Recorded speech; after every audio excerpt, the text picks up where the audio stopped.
Morning everybody, bit of a carry on there as I'm having to scrape the car. I'm having to go to the Residents Association meeting, so we're scraping the car as we talk, but getting this done early in order that we can do both things.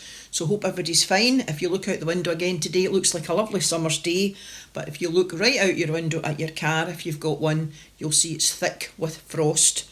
So Bill's out scraping the windscreen of my car so that I can go and meet the allotment committee I'm going to meet up with at Sainsbury's to have a discussion about what's happening. So out again early. Apart from that, not much else planned today. The hub's on today, so if you have been in the habit of coming to the hub, then it's on today. If you haven't, then you would be made most welcome. Tea and cake and chat. Starts about 2, but from about 1:30 I think they let people in. So hub today. So apart from that, not much else happening, I don't think. Things are just moving on bit by bit in the church with the wee activities, and they seem to be going okay at the minute. So we are reading Acts chapter 7, and I think it'll maybe be today, tomorrow and Monday when we get Acts chapter 7, quite a long chapter. I'm not wanting to read too much at one time, so I'm just going to read from 17 today to 23. When the time drew near for God to keep the promise he had made to Abraham, the number of our people in Egypt had grown much larger. At last, a king who did not know about Joseph began to rule in Egypt. He tricked our ancestors and was cruel to them, forcing them to put their babies out of their homes so that they would die. It was at this time that Moses was born, a very beautiful child. He was cared for at home for 3 months, and when he was put out of his home, the king's daughter adopted him and brought him up as her own. He was taught all the wisdom of the Egyptians and became a great man in words and deeds. When Moses was 40 years old, he decided to find out how his fellow Israelites were being treated. He saw one of them being mistreated by an Egyptian, so he went to help and took revenge on the Egyptian by killing him.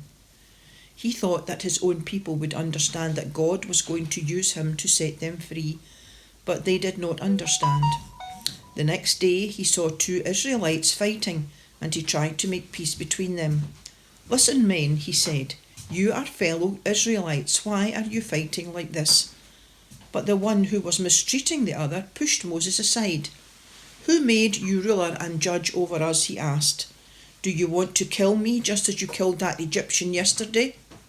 When Moses heard this, he fled from Egypt and went to live in the land of Midian. There he had 2 sons.